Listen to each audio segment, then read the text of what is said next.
adab makan, adab minum dan lain sebagainya.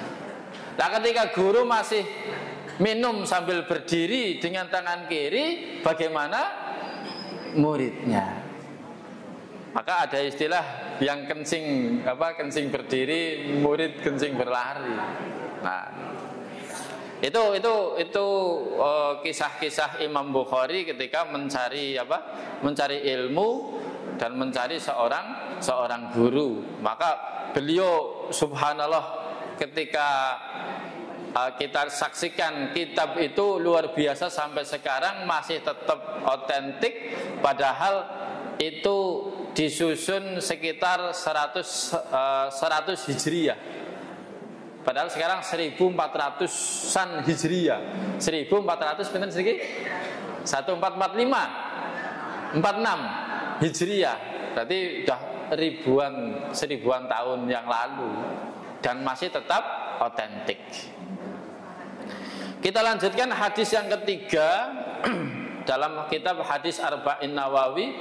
Ketika hadis yang pertama adalah innamal a'malu binniyati wa innama likulli imri'in ma nawa. Ini hadis yang pertama. Hadis yang kedua kemarin kita sudah sampaikan tentang iman, Islam dan ihsan dari siapa? Dari Umar bin Khattab radhiyallahu anhu. Jadi para khalifah, para pemimpin pada waktu itu juga adalah seorang ahli ilmu. Maka sekarang kita lihat hadis yang ketiga dalam Kutub Arba'in Nawawi. Bismillahirrahmanirrahim. An Abi Abdurrahmani Abdillahi ibni Umar ibn al-Khattab radhiyallahu anhuma qala sami'tu Rasulullah sallallahu alaihi wasallam yaqul. Dari Abu Abdurrahman. Abu Abdurrahman itu sinten? Bapaknya Abdurrahman. Namanya siapa? Abdullah. Anaknya siapa? Umar bin Khattab. Sehingga lengkap niki. Bapaknya Abdurrahman jenenge Abdullah.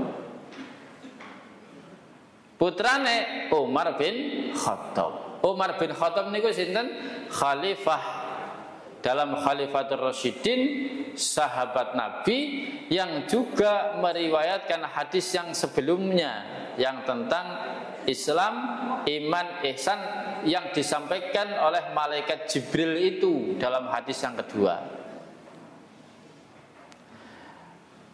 Berarti putranya Umar bin Khattab niki juga menjadi sahabat Nabi karena beliau bertemu langsung dengan Nabi Muhammad sallallahu alaihi wasallam.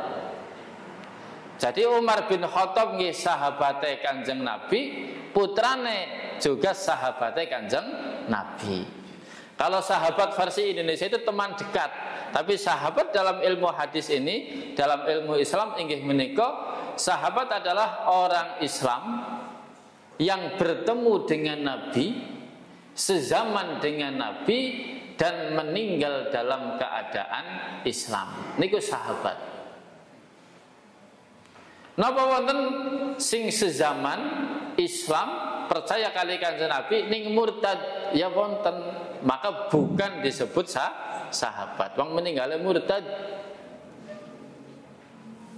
Nah, kalau sahabat ini bertemu walaupun hanya satu kali, itu disebut sebagai sahabat. Maka Abdurrahman itu mengambil ilmu dari bapaknya yang namanya Abdullah yang juga menjadi sahabat Nabi.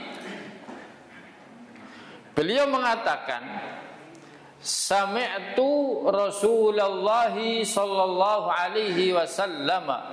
Saya mendengar Rasulullah sallallahu alaihi wasallam yaqul, beliau mengatakan buniyal islamu ala khamsin. Islam itu bunya, dibangun. Bana yabni. Bunya. Bana itu fi'il madhi. Bunya majhulnya. Jadi bana itu membangun, bunya dibangun.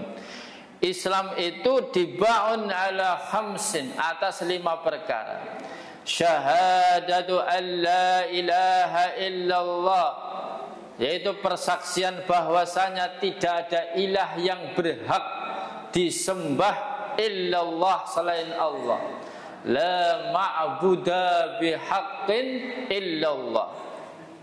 Wa anna Muhammadar Rasulullah, dan bahwasanya Nabi Muhammad sallallahu alaihi wasallam itu adalah utusan Allah.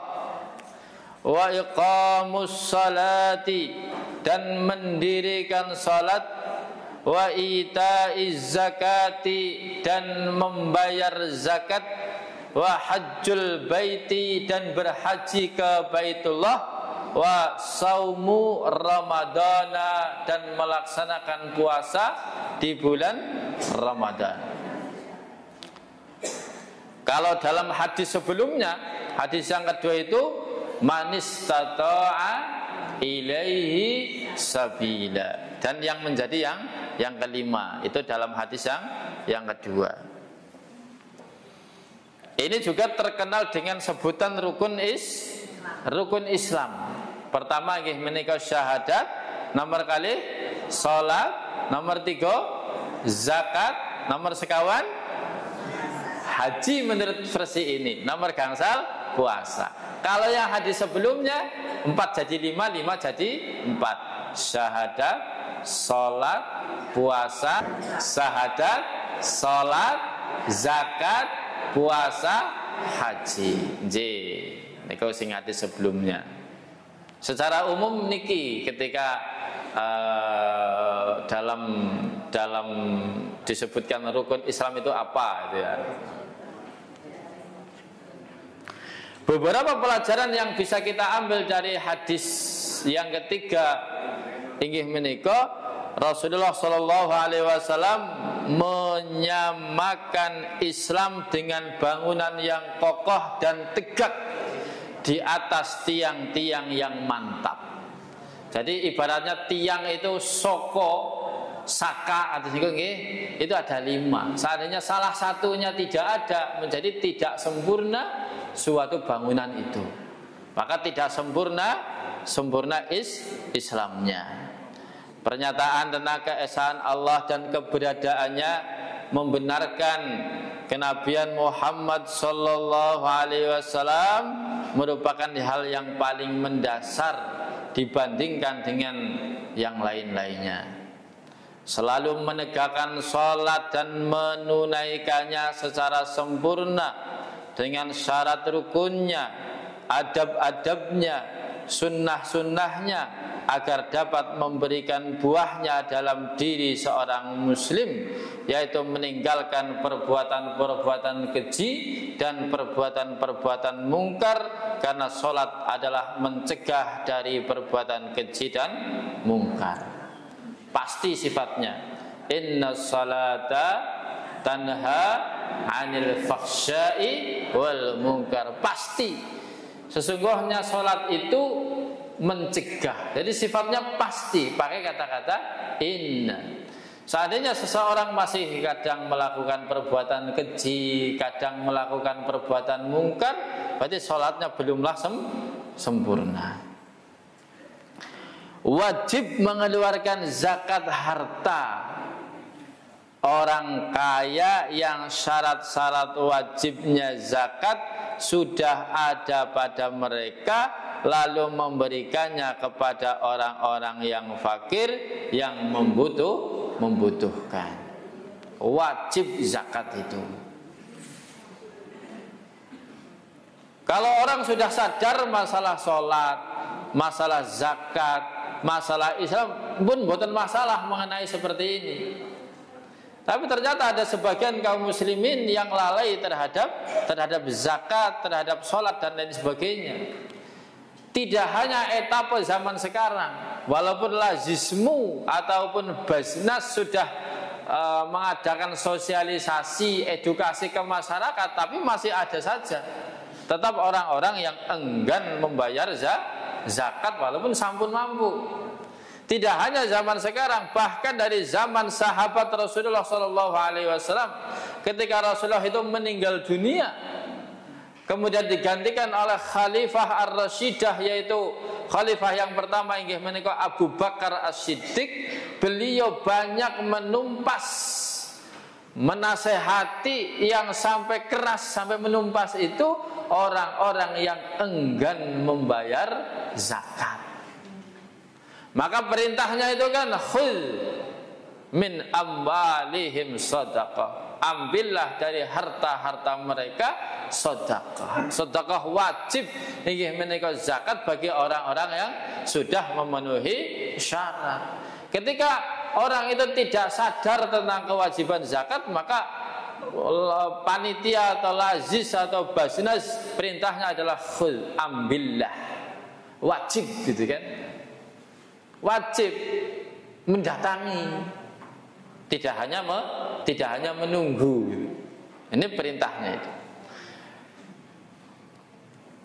Wajibnya menunaikan ibadah haji dan puasa bagi setiap muslim. Dalam hadis sebelumnya, man istata'a ilaihi sabila. Adanya keterkaitan rukun Islam satu sama lain. Siapa yang mengingkarinya, maka dia bukan seorang muslim berdasarkan ijma. Ijma itu kesepakatan para ulama. Nas itu di dalam nas yang di atas itu menunjukkan bahwa rukun Islam itu ada 5, dan masih banyak lagi perkara lain yang penting dalam Islam yang tidak ditunjukkan dalam hadis ini. Rasulullah juga mengatakan iman itu terdapat 70 lebih cabang, bahwa Islam adalah akidah dan amal perbuatan, tidak bermanfaat amal tanpa iman. Demikian juga tidak bermanfaat iman tanpa amal. Para sedulur yang dirahmati Allah Subhanahu wa taala, dan Allah Subhanahu wa taala juga memberikan kabar gembira kepada orang-orang yang beriman dan kepada orang-orang yang beramal, bahwasanya bagi mereka itu dijanjikan dengan surga yang mengalir di bawahnya sungai-sungai. Allah ngendika, wa basyiril ladzina amanu wa amilus salihati anna lahum jannatin tajri min tahtihal anhar. Surat napa niku?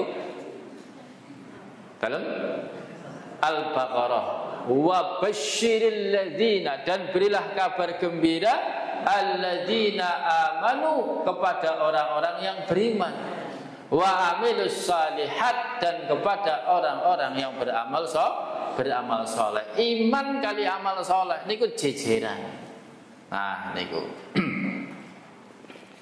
Para sedulur yang dirahmati Allah Subhanahu wa taala, kita lanjutkan dengan hadis yang keempat dalam kitab Imam Hadis Arba'in Imam Nawawi. Tadi hadis yang pertama tentang innamal a'malu binniyat. Hadis yang kedua tentang iman, Islam, ihsan, hadis Jibril, bahwasanya malaikat Jibril itu mendatangi Nabi ketika sedang duduk-duduk beserta para sahabat. Sekelenggahan Jibril Jibril datang menanyakan iman, Islam, dan ihsan. Niku hadis yang kedua yang agak panjang dulu itu. Kemudian hadis yang ketiga yang baru saja tentang rukun Islam. Sekarang hadis yang keempat.